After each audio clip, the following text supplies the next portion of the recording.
I think it's about time to answer the question, just what happened to Battlefield 5?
It's not common for a AAA FPS game with an exceptionally high budget to be abandoned and left on the shelf, both by its player base and the developers.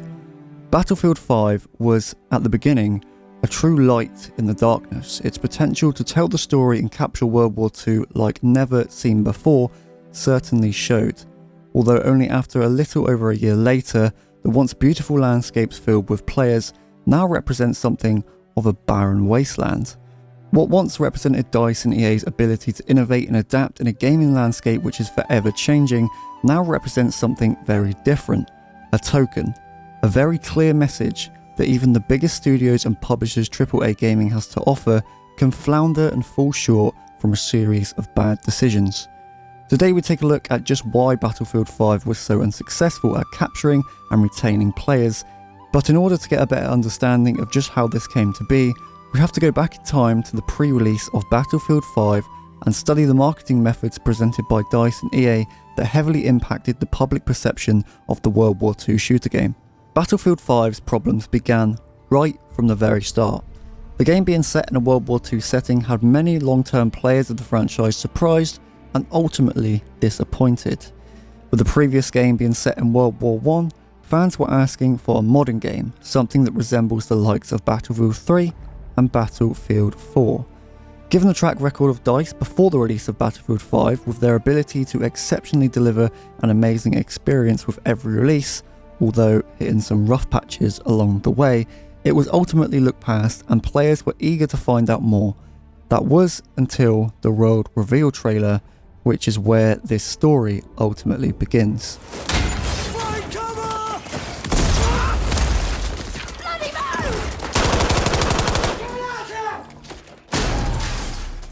The Battlefield 5 reveal trailer could be described as a PR disaster. Many fans raised eyebrows at the way DICE presented the theme of World War II. Extremely bright and saturated environments painted a very different picture in the minds of players.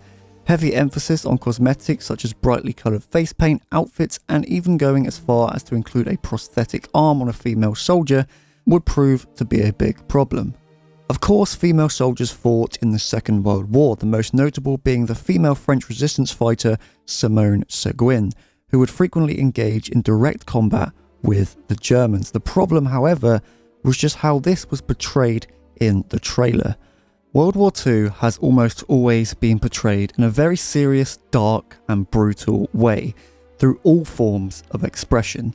It's a format that most people are familiar with, and it's very easily recognisable. The Battlefield 5 trailer, with all its nuances, would prove to be a direct conflict of interest, sending a very unclear and confusing message about the upcoming game. If you were to erase the knowledge that Battlefield 5 was a World War II game and rewatch the trailer, I'm sure it would be a little unclear as to exactly what this game was supposed to be, and that's exactly how many people felt. The reaction to the reveal trailer clearly showed just how much it failed to resonate with its target audience. As of today, it has 14 million views, less than 1/3 of the views on the Battlefield 1 trailer, and over 500,000 dislikes. The controversy started here, and quite honestly, this is where it should have ended. DICE could have listened to the feedback and adapted to the demand of fans, changing the way that people viewed their game. We know, however, that this was not the case. Instead, EA and DICE decided to go on the offensive, leaning into the negativity and angry fans who voiced their opinions. Maybe if they had listened to the feedback, Battlefield 5 may have just been a much more successful game for it. The next big hit for the game would come from EA's Chief Design Officer Patrick Soderlund, who, when questioned about the inclusion of women in the game and many of the historical inaccuracies, called people uneducated, making a very clear statement that they should either accept it, or if they didn't like it, then they shouldn't buy it. These words would later come to haunt Battlefield 5, and many people would act on such advice. Further adding to the controversy, an image would surface from the Battlefield 5 launch party where DICE would use the hashtag Everyone's Battlefield, which by itself has a very good message behind it. Everyone should be able to play Battlefield 5, but instead of using this opportunity to spread that positive message, they would instead use it to oppose negative and hateful reactions to the game's reveal.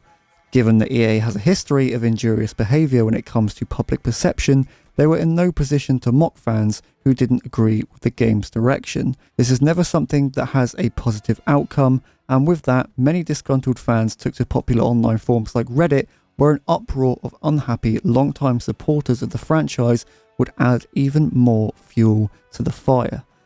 A short time later, Battlefield 5 would go on to release. This time, however, they would opt to remove the Premium Pass, which many players, myself included, were happy about. Instead, DICE would focus on a live service model, adding content throughout the game's life cycle to keep the game fresh and players engaged. At least, that's how things should have played out.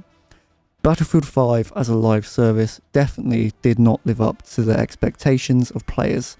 Inclusion of new content would come at a snail's pace, promises would be unfulfilled, constant delays left the game feeling stale, and some content would just never materialise. Instead, most of the content that did eventually arrive would feel out of place, rushed, and unpolished. It must be noted, however, that DICE did start to make significant improvements in their live service models. They were praised for the work they did with Star Wars Battlefront 2, creating live service expansions throughout the game's lifecycle. Realising player frustration with the state of Battlefield 5, DICE General Manager Oscar Gabrielson would update fans on Twitter saying, "I hope the work we've put into Battlefront 2 is a testament to our long-term commitment to our games and our communities. We'll get Battlefield 5 back on track and make it the awesome game you all deserve. We'll provide updates along the way. Thank you for hanging in there." To the credit of DICE, they would go on to release much more content throughout the remainder of the year.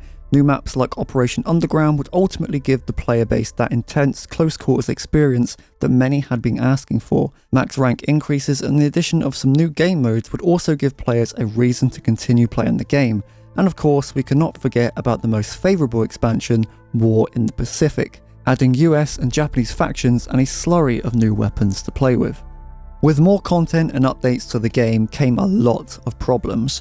From performance and stability issues, netcode problems, graphical glitches, to a large amount of what could be considered game-breaking bugs, the most memorable being the soldier invisibility issue. It seemed like every attempt to repair these issues would do even more damage. Each time DICE would attempt to fix one issue, another would take its place. And whilst I'd argue that most games having a few bugs from here to there is perfectly normal due to the sheer complexity and size of most AAA titles, Battlefield 5 had already been available to the public for many months at this point. For a AAA studio and a game funded by tens of millions of dollars, there's a certain level of expectation to be made. Seeing game-breaking bugs almost a year after the release of Battlefield 5 was completely unacceptable. To this day, there are still bugs that exist from the pre-alpha and beta versions of the game, again, completely unacceptable. DICE are becoming infamous for their bad decision making. A studio that once prided itself on community input and feedback has now lost touch with its core audience. Not only that, they seem to not learn from their past mistakes, and this was evident with the 5.2 time to kill patch. Geared towards making the experience better for new players hopping into the game, it ruined a lot of weapons and greatly affected the balancing. Mistakes that were ultimately echoed from Battlefield 1. This caused uproar among long-time players, and it wasn't long before demands were being made to revert back to the previous values. It would be a painful 3 months before DICE would bend to the demands of players, and whilst the TTK values didn't see a full revert, they definitely were improved, offering a somewhat meet-in-the-middle solution. Next would come the cheating epidemic. Battlefield has always been plagued by cheaters due to the system that the franchise uses to detect when a player might be using exploits. Fair Fight, or as it should be called, Unfair Fight, aims to detect the cheats by monitoring players' activity, logging statistics and comparing them with a database of stored information. The problem with this system is that it never checks for processes running on the host computer that may interfere with the game's memory, meaning all cheats for Battlefield go undetected until the user displays a blatant show of hacks whilst in online play. Much of this detection can be avoided, of course, by simply using them for gaining the slight advantage. For every blatant cheater using aimbot and wall hacks in Battlefield 5, there will be another who is using cheats whilst playing as they normally would to get the upper hand. This is where Fair Fight has a hard time detecting such cheats, because as long as the cheater is not rage hacking, the system will simply not pick them up.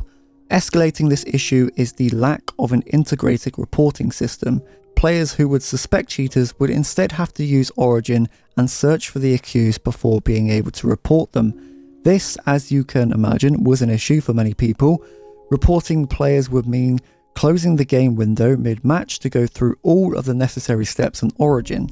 The biggest problem with this system is that cheaters often hide behind cryptic usernames which change frequently, making it even more difficult to report them. If a player was banned, however, this would not stop them being able to play. EA's Origin access means that hackers can get back onto the game for an extremely low price, and so be it, the cycle continues.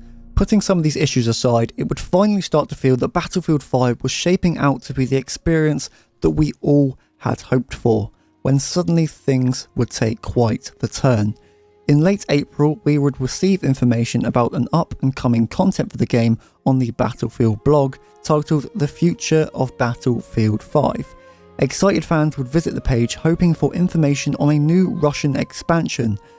This was not the case, however, as fans would quickly find out that the content for the game would cease after the June update. This news was the final blow to fans who had stuck with Battlefield 5 and all of its problems from the very beginning, hoping to receive the World War II game DICE had promised and players had always dreamed of. It's safe to say that Battlefield 5 as a live service failed to deliver on player expectations. DICE and EA have a lot of lessons to learn and will need to improve and streamline the content delivery process with their next title. Fans have also taken away a valuable piece of information when it comes to the next Battlefield game. Things like not buying the deluxe edition and not pre-ordering will mean that DICE and EA will have to work extra hard to change our minds in the future. There is some light at the end of the tunnel, however. The end of Battlefield 5 means that the studio can now focus its full resources on the next game set to release in the holidays of 2021. Let's just hope that they have learned from their mistakes, as another could see the end of the Battlefield franchise. For now, we'll have to just wait and see exactly what the end of Battlefield 5 entails. The World War II game, set to tell the story like no other before, actually never contained much of what World War II consisted of at all. I hope that gave you a lot of information on just why Battlefield 5 proved to be so unsuccessful, but please let me know your thoughts on the game and go into detail with any issues you have. After all, DICE needs to hear our frustrations so they can try to mitigate them in the future. If you enjoyed this video, please consider leaving a like and subscribe. I have much more content like this on the way in the near future that you definitely won't want to miss. As always, this has been Firestorm3, and thank you for watching.